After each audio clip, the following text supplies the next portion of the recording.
تو ultimately politician نے تو بات چیت ہی کرنی ہے, اس کو نیچے لے کے آنا ہے, تو جو بھی لوگ ہیں ان کو کرنی پڑے گی. بٹ ابھی میں سمجھتا ہوں کہ اٹس پریٹی میچور ٹو سے کہ اسٹیبلشمنٹ سے پی ٹی آئی کی بات ہو, اور پی ٹی آئی کی طرف سے بھی بار بار جب یہ بات آتی ہے کہ اسٹیبلشمنٹ سے بات ہو تو میں حیران ہو جاتا ہوں کہ یہ کون اس قسم کی ایڈوائس جو ہے وہ کر رہا ہے, کیونکہ اسٹیبلشمنٹ سے بات چیت کا مطلب ہے آپ ڈیل ڈھونڈ رہے ہیں. تو ڈیل اگر عمران خان اسٹیبلشمنٹ سے ڈیل کر لیں گے تو پھر تو شہباز شریف اور عمران خان میں کیا فرق رہ جائے گا. اچھا, پی ٹی آئی سے مذاکرات کی بات وزیر اعظم شہباز شریف نے کی, ان کو دعوت دی. آپ کے خیال میں پی ٹی آئی کو کیا مثبت جواب دینا چاہیے اس کا؟ دیکھیں ابھی نان سیریس ہے. شہباز شریف نے ایک دن بات کی, اگلے دن عدت کیس میں جو ہے وہ آپ نے ضمانت ریجیکٹ ہو گئی بشریٰ بی بی کی. تو اس سے کیا ظاہر ہوتا ہے, یا تو شہباز شریف بہت زیادہ ان بیچاروں کو, مطلب وہ انوار کاکڑ اور ان سے بھی گئے گزرے اور ان کو کچھ ان کی حیثیت نہیں ہے سیٹ اپ میں, یا دوسری صورت میں وہ منافقت کر رہے ہیں. بٹ آئی تھنک پہلا زیادہ قریب ہے. اچھا, آپ نے کہا کہ یہ بات کرنا پری میچور ہوگا, لیکن پی ٹی آئی کے کچھ لیڈرز جو ہیں وہ اسٹیبلشمنٹ سے بات کرنے کے حامی ہیں, جبکہ کچھ رہنما جو ہیں وہ سیاست دانوں سے مذاکرات چاہتے ہیں. جو لوگ آپ کے خیال میں مذاکرات کن سے ہونے دونوں سے ہی نہیں ابھی تک ہونے چاہیے. اس کی وجہ یہ ہے کہ جب تک آپ اپنے پاؤں پہ نہیں کھڑے ہوں گے آپ کیسے مذاکرات کریں گے. دیکھو نا, مذاکرات آپ کو تب کرنے ہوتے ہیں جب میرے اور آپ کی اگر جھگڑا چل رہا ہے اور آپ میرے سے مذاکرات کی کوئی کانسیکوینس ہی نہیں ہے آپ کے لیے, تو ان مذاکرات میں آپ کا اتنا بھاری ہوگا آپ کے وہ مذاکرات کامیاب ہو ہی نہیں سکتے. مذاکرات صرف تب کامیاب ہوں گے جب آپ اور میں برابری کی سطح پہ بیٹھ کے بات کرنے کی پوزیشن میں ہوں گے. تحریک انصاف کو فی الحال صرف اپوزیشن پارٹیز کے ساتھ بات چیت کرنی چاہیے, الائنس اپنا تگڑا کرنا چاہیے. حکومت سے جو مذاکرات ہیں وہ پھر سیکنڈ فیز میں ہونے چاہیے, جب ایک سنجیدگی آئے گی. ان کو پتہ ہوگا کہ آسان نہیں ہوگا, اگر ہم مذاکرات کی ٹیبل سے اٹھ گئے تو it will have consequences. Until and unless P T I اپنے پاؤں پہ کھڑی نہیں ہوتی اور یہ ایک الائنس نہیں بنتا, اسٹریٹ پاور آپ کے پیچھے اتنی نظر نہیں آتی کہ حکومت اسے خوف کھائے, اور کوئی مذاکرات کا فائدہ نہیں. اچھا, کیا آپ کے دور میں واقعی میں پی ٹی آئی میں ایسے افراد شامل کیے گئے جو کہ اصل میں پی ٹی آئی کا حصہ نہیں تھے؟ مطلب پی ٹی آئی میں جو شامل ہو گیا پی ٹی آئی کا حصہ تھا کیا؟ جیسے شہزاد اکبر تھے, موعید یوسف تھے اور دیکھو دیگر رہنما. ٹیکنوکریٹس تو ہوتے ہیں نا, ہم تو پاکستان کے اندر حکومت جو ہے ہماری جو پولیٹیکل گورنمنٹ ہوتی ہے وہ آخر اس میں نان پولیٹیکل لوگ جو ہیں ٹیکنوکریٹس جن کو کہتے ہیں ان کو لایا تو جاتا ہے نا. موعید یوسف نے کمینڈیبل کام کیا ہے پاکستان کے لیے اور تحریک انصاف کے لیے. Shahzad Akbar is one of probably one of the most competent lawyers جو میں جانتا ہوں. ان لوگوں کا بڑا کمینڈیبل کام ہے اور وہ ٹھیک ہے. پالیٹکس میں تو آپ کرتے ہیں, اس طرح حفیظ شیخ صاحب کو بھی تو پھر جو ہے وہ آپ نے فائنانس منسٹر بنایا تھا. ساری حکومتیں لاتی ہیں ٹیکنوکریٹس, اس میں کیا. اچھا, پی ٹی آئی ہمیشہ یہ کہتی رہی ہے, یہ بات کرتی رہی ہے کہ پاکستان کے معاملات میں اندرونی مداخلت یا بین الاقوامی پلیٹ فارم سے پاکستان کے جو معاملات ہیں ان میں مداخلت کے خلاف رہی ہے پی ٹی آئی, جو جتنا بھی دور میں حکومت کی ہے.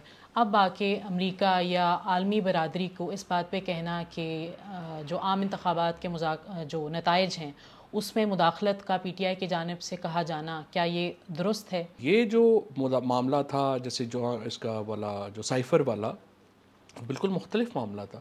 وہ امریکن اسٹیبلشمنٹ جو تھی اس کی خواہش تھی کہ یہ, اور اس کی جو لینگویج تھی اور وہ سارا جو ہمارے سامنے ہے وہ رائٹس کے خلاف بات تھی. وہ تو ایک آپ سمجھیے کہ ایک الیکٹڈ گورنمنٹ کو ہٹانے کی بات کر رہے تھے. اس کی اس لیے انٹرونشن جو ہے وہ ایک نیگیٹو انٹرونشن ہے, ایک پازیٹیو انٹرونشن ہے. تو مداخلت تو مداخلت ہوتی ہے, اور کسی بھی ملک کے عام نہیں, یہ انتخابات مداخلت کے نہیں ہے. نتائج کو کے لیے مداخلت یا بظاہر مداخلت کا نہیں, یہ کہا جانا. مداخلت نہیں ہے. ہر دنیا کا شہری جو فرد کی آزادی پہ یقین رکھتا ہے, جو انسانی حقوق پہ یقین رکھتا ہے, اس کا فرض ہے کہ وہ آواز اٹھائے. آج پاکستان میں ہر شخص کا یہ فرض ہے افغانستان میں جو خواتین کو تعلیم کے اوپر پابندی لگائی ہے اس کی مذمت کرے. ہر شخص کا یہ فرض ہے کہ وہ امریکہ کے اس بات کو یہ کہے کہ آپ غزہ میں فلسطین کے لوگوں کی مدد کریں. جب آپ انسانی حقوق کی دیکھو, threat to freedom anywhere is a threat to freedom everywhere. It is responsibility. ہمارے رشتے ہیں نا, ہم ایک پہلے انسان ہیں, ایک رہ رہے ہیں, تو یہ تو نہیں ہو سکتا کہ ہم اپنے جو باقی انسان جو ہیں ان کو ہم کہیں کہ نہیں وہ انہوں نے ان کو جنگلوں میں اپنا چڑیا گھر میں بند کیا ہوا ہے لوگوں کو, لیکن ہم یہ بات نہیں کریں گے, یہ ان کا انٹرنل معاملہ ہے. یہ تو نہیں ہو سکتا. آپ کے خیال میں مستقبل قریب میں پی ٹی آئی کا آپ کو کیا کوئی فعال کردار نظر آتا ہے؟ دیکھو ساری سیاست ہی پی ٹی آئی کے ارد گرد گھوم رہی ہے, عمران خان کے ارد گرد گھوم رہی ہے.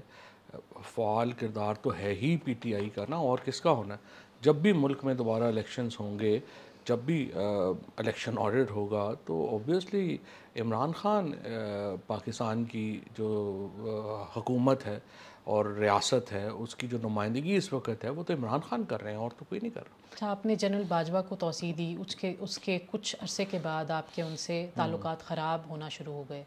ایسا کون سا نقطہ تھا یا بات تھی جہاں سے تعلقات جو ہیں وہ خراب ہوئے؟ اصل میں کوئی ہمارا ساتھ کوئی اسپیسیفک اتنا ایشو نہیں تھا.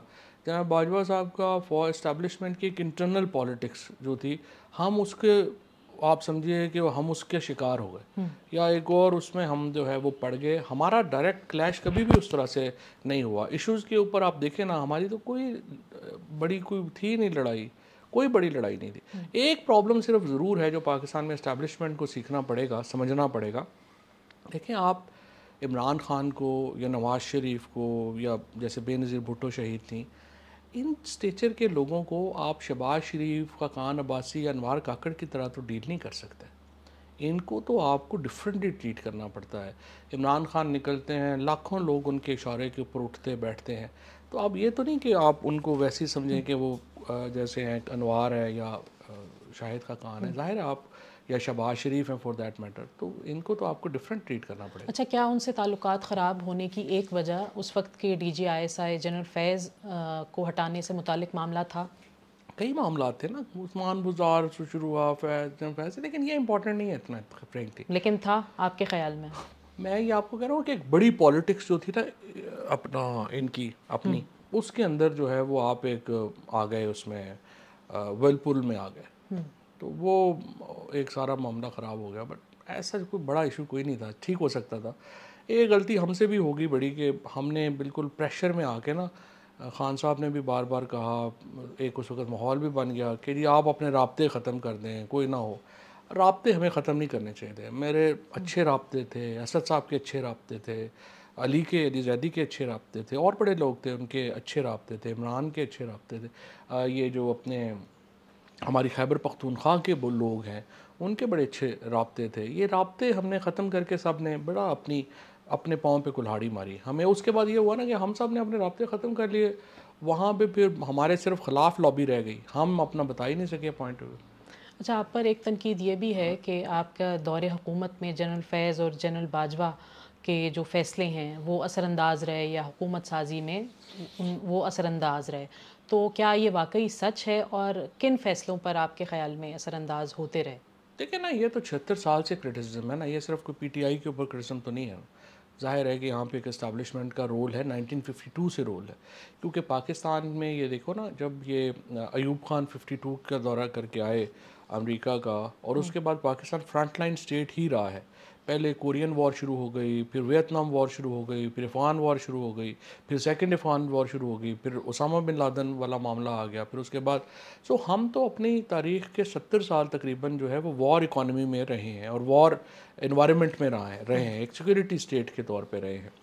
تو اب تو ہمیں پریشانی ہوگی, اس خطے میں کوئی جنگ ہی نہیں ہو رہی, ہم تو پریشان ہیں, ہم نے کرنا کیا. تو ہماری اکانومی بھی اب اسی لیے سفر کر رہی ہے نا, کیونکہ دیکھو نا ہمارا تو سمپل تھا, سیکیورٹی کے ایشوز تھے دنیا کے, امریکہ بھی ہمیں ٹالریٹ کرتا تھا, سعودی عربیہ کو بھی ہم ضرورت تھے, قطر والوں کو بھی ہمیں چاہیے تھا, ویسٹرن ملکوں کو بھی ہماری ضرورت تھی. تو ہم اپنی زندگی ہنسی خوشی گزار رہے تھے. تو اچانک ہی جنگ ختم ہو گئی ہے. اب ہمیں سمجھ نہیں آ رہی کہ ہم نے اپنی اکانومی کیسے ٹھیک کرنی ہے, کیا کرنا. ہم نے سوچا ہی نہیں کبھی کہ اپنے پاؤں پہ بھی اس طرح کھڑا ہونا تھا. رینٹ اکانومی ہم نے کریٹ کی, تو اس کی وجہ سے اسٹیبلشمنٹ کا رول تو 76-70 سال سے ہے. اور اسی لیے اب جو پاکستان کے اندر بھی اب بات ہے نا, وہ اسٹیبلشمنٹ کو بھی ری تھنک کرنا پڑے گا نا اپنا رول, اس طرح تو نہیں چل سکتا. پارلیمان سے استعفے دینے کا فیصلہ کس کا تھا؟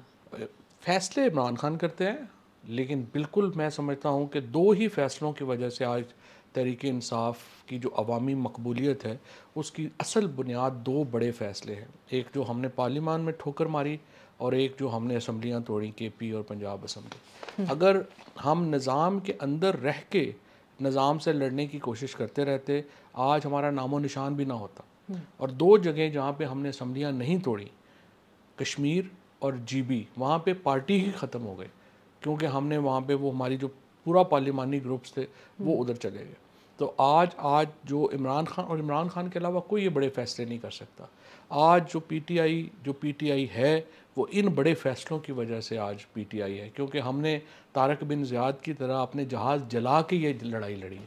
اور اسی لیے آج P T I Quaid Azam کے بعد اتنی پاپولیرٹی میرا نہیں خیال پاکستان میں کسی کو حاصل ہوئی ہے جو عمران خان کو حاصل. تحریک عدم اعتماد کامیاب ہونے کے اگلے روز آپ کو یاد ہوگا کہ پارلیمنٹری میٹنگ ہوئی تھی پی ٹی آئی کی پارلیمنٹ میں جس کے بعد یہ فیصلہ سامنے آیا تھا کہ پی ٹی آئی اب ریزگنیشنز دے گی قومی اسمبلی سے. ان میں دیگر جو رہنما شریک تھے پی ٹی آئی کے ان کی جانب سے کہا گیا تھا کہ Fawad Chaudhry made Imran Khan to resign, he asked him to resign. آپ اس پہ ڈرائیونگ فورس تھے, تو اس میں کتنی صداقت ہے؟ دیکھیں بات یہ ہے, میں جس آپ کو کہا عمران خان نے رائے پوچھی تھی, میری رائے یہی تھی کہ ہمیں استعفے دے دینے چاہیے اور میں اب بھی سمجھتا ہوں کہ ہم نے استعفے بالکل درست دیے. فیصلہ تو عمران خان نے کرنا تھا. اور میں آپ کو ایک انٹرسٹنگ بتاؤں کہ پرویز خٹک صاحب میرے ساتھ کھڑے تھے اور بعد میں ہماری جب وہ نکل رہے تھے اس نے مجھے کہا پر خٹک نے کہ یار یہ ویسے میں نا یہ جو فیصلہ ہے نا یہ ریزگنیشنز والا میرا دل مجھے لگتا ہے یہ غلط فیصلہ ہے, لیکن آج تک عمران خان نے جو فیصلہ کیا ہے نا وہ بعد میں صحیح ثابت ہو جاتا ہے. اس لیے مجھے بڑا ڈر لگتا ہے عمران خان کے فیصلے کے خلاف جاتے ہوئے. تو یہ فیصلہ بھی ویسے ہی فیصلہ تھا. میں دیکھیں رائے ہو سکتی ہے, بہت سارے لوگ کرٹیسزم کرتے ہیں کہ نہیں جی ہمیں سسٹم میں رہنا چاہیے تھا یہ وہ. عمران خان اس طرح کے سسٹم میں کا نہیں ہے, وہ ایکچولی وہ بڑے فیصلے کرنے والا آدمی ہے اور وہ مطمئن ہی نہیں ہوگا اس طرح ایک آدھی تیتر آدھا بٹیر ٹائپ سسٹم میں. سو انہوں نے یہ فیصلہ کیا تھا کہ میں نے یہی کہا تھا کہ ہم فیصلہ کر لیں کہ ہم نے اس کو جو ہے وہ ڈیفیٹ کر کے آنا ہے ہم نے اپنا, یا ہم نے ایک روٹین کی پالیٹکس کرنی. اچھا, کہا اس میں یہ گیا تھا کہ فواد چودھری اور شیخ رشید نے یہ دو افراد تھے جنہوں نے کہا تھا کہ ریزگنیشنز ہونے چاہیے. شیخ صاحب تو خلاف تھے, شیخ صاحب تو ریزگنیشن نہیں دینا چاہتے, انہوں نے دیا بھی نہیں تھا بلکہ بعد میں جب ہوا تو انہوں نے دیا تھا.